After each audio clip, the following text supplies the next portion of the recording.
An bɛ sibiri la juye kalo tile tan ani seeki san 2026 ani wɔɔrɔ an ka foli ni waleɲumandɔn o bɛ an lajɛbaga bɛɛ lajɛlen Mali kɔnɔ Mali kɔ kan a y'aw bisimila Mali kunnafoni kan don kibaruya olu kɛnɛ kan.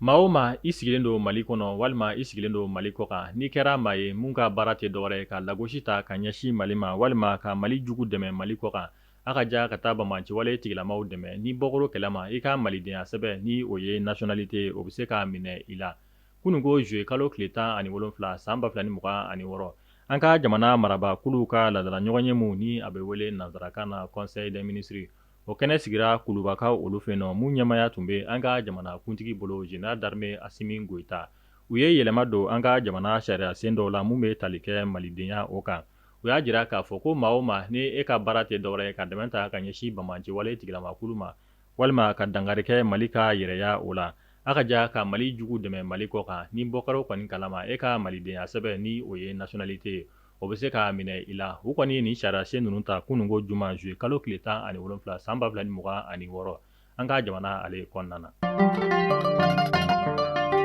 Halisa an bɛ to an ka jamana minisiriw ka ladala ɲɔgɔn ye hokumu kɔnɔna na kununko juma kelen juye kalo tile 17 san 2026 an ka jamana minisiriw ka ladala ɲɔgɔn ye senfɛ u ye tali kɛ baara kura dɔ o bɛna sigi sen kan Kulukoro marabolo kɔnɔna na mun bɛ tali kɛ fɛn min ye installation solaire ni o ye ka panneau kɔni sigi Kulukoro marabolo kɔnɔna na mun musaka bɛ t'i jɔ CFA wari miliyari 44 bɔɲɔnko ani CFA wari miliyɔn 368 kunnafoniya olu y'a jira k'a fɔ ko ni centrale solaire kura mun ni a bɛna sigi Kulukoro marabolo kɔnɔna na a bɛ kɛ sababu ye ni ka dɔbɔ kurantigɛba mun ni o bɛ an ka faba kɔnɔna na a ka ja ka taa se Mali marayɔrɔ tɔw olu ma kunnafoniyaw tilara ka jira tuguni k'a fɔ ko an ka jamana marabaaw kɔni b'a la ka fɛɛrɛ sugu bɛɛ lajɛlen sigi sen kan yaasa Mali bɛ degun mun kɔnɔna na ni o ye kuranko gɛlɛya u bɛ se ka nɔgɔya cogoya mun na.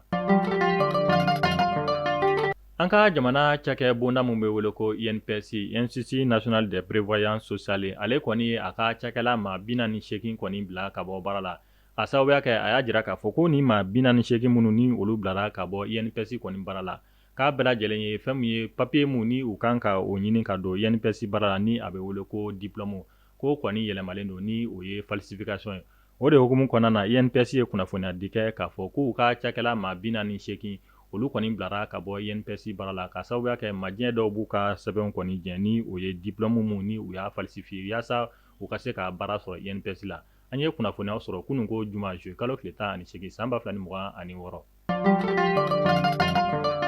bi sɔgɔmada in na fɛn min ye jatigɛwale tigilamaw kɔni solila ni ka binganiwale ta k'an ka wolomasiri tabaw ka convoi dɔ sɛgɛrɛ Kidali marabolo ale kɔnɔna na kɛrɛnkɛrɛnnenya la Kidali dugu mun ni a bɛ wele ko Tabrishata État major général des armées ale ye kunnafoniya di kɛ ka sanga ni bi sibiri juye kalo tile 18 san 2026 ko an ka finitigilaka n'u dɛmɛbagakulu Afrika kɔri maaw ka convoi dɔ tɛmɛntɔla Kidali marabolo kɔnɔna na bamaciwale tigilamaw jatigɛwale tigilamaw kɔni binganiwale ta ni ka nin convoi kɔfɔlen kɔni sɛgɛrɛ an bɛ wagati min na ko sisan ko an ka finitigilakaw kɔni b'a la ka fɛɛrɛ ni dabaliw bɛɛ lajɛlen sigi sen kan yaasa u bɛ se ka anbisikadi mun ni bamaciwale tigilamaw y'a da an ka finitigilakaw ɲɛ u bɛ se ka anbisikadi wuli ni ka dankari kɛ bamaciwale tigilamakulu ninnu bɛɛ lajɛlen na ka bɔ an ka jamana ale kɔnɔna na État major général des armées ko a bɛ kunnafoniya di bɛɛ lajɛlen ma ko bɛɛ lajɛlen k'i hakili sigi an bɛ wagati min na ko sisan finitigilakaw kɔni bɛ wuli ka jɔ kɔni na yaasa fɛn min ye nin waleya ninnu u bɛ se ka ban cogo min na an ka jamana ale kɔnɔna na an b'a fɔ Ala ka sɛbɛnya di an ka finitigilakaw olu ma.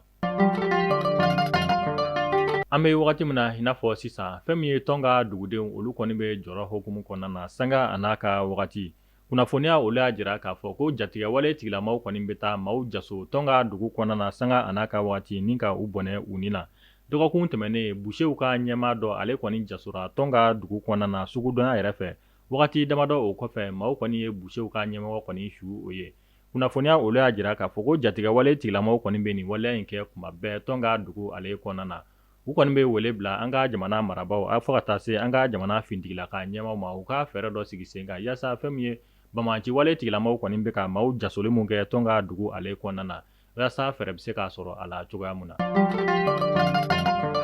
An ka jamana cakɛ bonda mun ka baara ɲɛsin bɛ sanni feere ale ni dala dumunifɛnw kɔlɔsili ma ni a bɛ wele ko DGCC kununko juye kalo tile 17 san 2026 olu ye wulikajɔ dɔ sabati Bamako dugu kɔnɔna na mun kɛra sababu ye u ye kɛnkɛri caman kɔni datugu o y'a dira k'a fɔ ko nin kɛnkayiri kofɔlen minnu ni kɔni datuguna DGCC fɛ k'u kɔni tun tala ka siman kɔni prix kɔni bato o ye jamana kɛlen don ka prix mun fɔ siman na ni o ye tɔni ni o ye 120 000 francs nanzarakan na ko nin kɛnkayiri kofɔlen ninnu kɔni tun bɛ ka siman feere prix la mun kɔni ka ca ni 120 000 ye o de hukumu kɔnɔna na DGCC a kɔni wuli ka jɔ sabati ni ka nin kɛnkayiri kofɔlen ninnu kɔni datugu u tilara ka wele bila jamanaden kelen kelen bɛɛ lajɛlen yɔrɔ ni ka numéro vert dɔw sigi sen kan ni maa o maa n'i ye siman feere butigi ye mun kɔni b'a la ka siman feere tɔni na mun kɔni ka ca ni 24,000 bɔɲɔnko ye k'i ka wele bila numéro la ni o ye nɛgɛjuru sira 36 fu 88 ni o ye nanzarakan na 36 088 ye ale ni fɔ ka taa se 36 fu 99 ni o ye nanzarakan na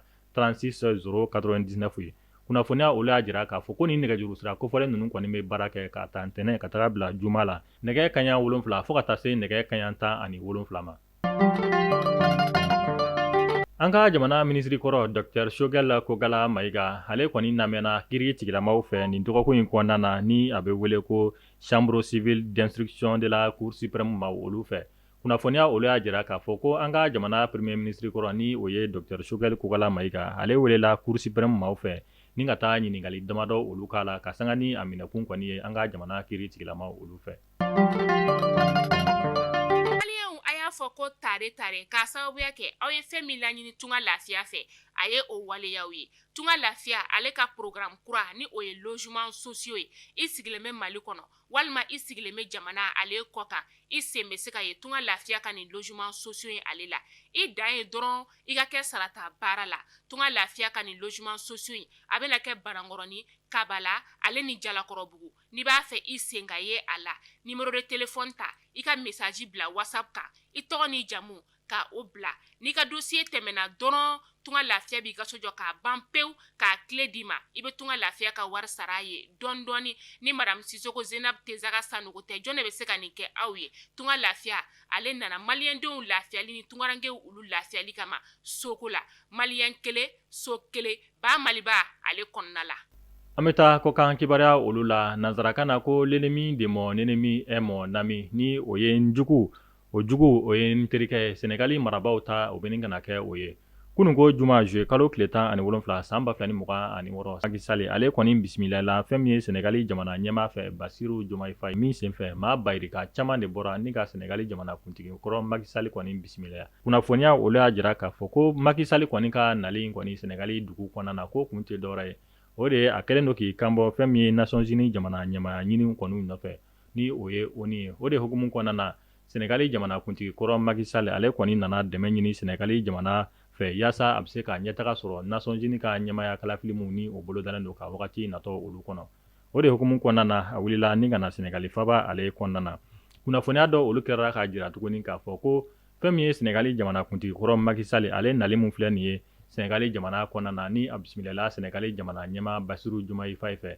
ko yalama a kɔni tɛ ka nin kɛ yaasa fɛn min ye a ka jamana premier ministre kɔrɔ ni o ye Ousmane Sonko yaasa a bɛ se ka sebaya sɔrɔ o kan cogo min na don n'a nataw la u ka jamana ɲɛmaaya ɲini olu la wa an bɛ wagati min na ko sisan maa dɔw kɔni b'a la k'u yɛrɛ ɲininka k'a fɔ ko fɛn min ye bolodiɲɔgɔnna mun ni o bɛ Basiru Diomaye Faye ale ni Senegali jamana kuntigi kɔrɔ Macky Sall kɔni cɛ ko yalama ko nin tɛ fɛɛrɛw ye k'a sigi sen kan don n'a nataw la yaasa ka jamana ɲɛmaaya kalafili mun ni o bɛna kɛ san 2029 Senegali jamana kɔnɔna na ni ka o baara olu sigi sen kan wa an bɛ taa Côte d'Ivoire ka olu fɛ an bɛ wagati min na ko sisan Faransi ka jamana fanga senamatɔn ɲɛmaa ni o ye Jean-Luc Mélenchon Côte d'Ivoire jamana kɔni b'a fɛ ka Jean-Luc Mélenchon kɔni wele kiiri tigilama olu ɲɛkɔrɔ k'a sababuya kɛ k'a ye kumakan dɔ ta ni k'u ka jamana kuntigi ni o ye Alassane Dramane Ouattara kɔni sɛgɛrɛ kumakan mun bɛ tali kɛ a y'a jira k'a fɔ ko Alassane Dramane Ouattara kɔni ye maa minnu ni olu tun kan ka fanga sɔrɔ Côte d'Ivoire jamana ale kɔnɔna na ko Alassane Dramane Ouattara kɔni olu bɛɛ lajɛlen éliminer ni ka olu bɔ a senkɔrɔ yaasa a bɛ se ka to fanga la kuda ye o de hukumu kɔnɔna na Côte d'Ivoire jamana kɔni kɛlen don ka fɛɛrɛ sigi sen kan yaasa u bɛ se ka Faransi ka fanga senamatɔn ɲɛmaa ni o ye Jean-Luc Mélenchon ka wele kiiri tigilama olu ɲɛkɔrɔ Mali farikolo ɲɛnajɛlaw dusuma kacilen don ka sababuya kɛ Mali ntolancilaw ka jɔkɔlɔsiba kɔrɔ ni o ye Germain Berté ale fatura kununko juma juillet kalo tile 17 san 2026 Segu ka olu fɛ yen nɔ an bɛ dugawu kɛ Ala ka hinɛ banbagatɔ ale la aw minnu tun bɛ k'an filɛ Mali kɔnɔ Mali kɔ kan nin bɛ dansigi kɛ aw ka bi sibiri kunnafoniya olu la mun lasera aw ma aw denkɛ ani aw balimakɛ fɛ Yaya J Samake an b'a fɔ aw k'an bɛn donna nataw la kunnafoniya kura olu kɛnɛ kan Ala ka basigi sabati an ka jamana kɔnɔna na k'an ka finitigilakaw fanga se jamana lakanani o sira fɛ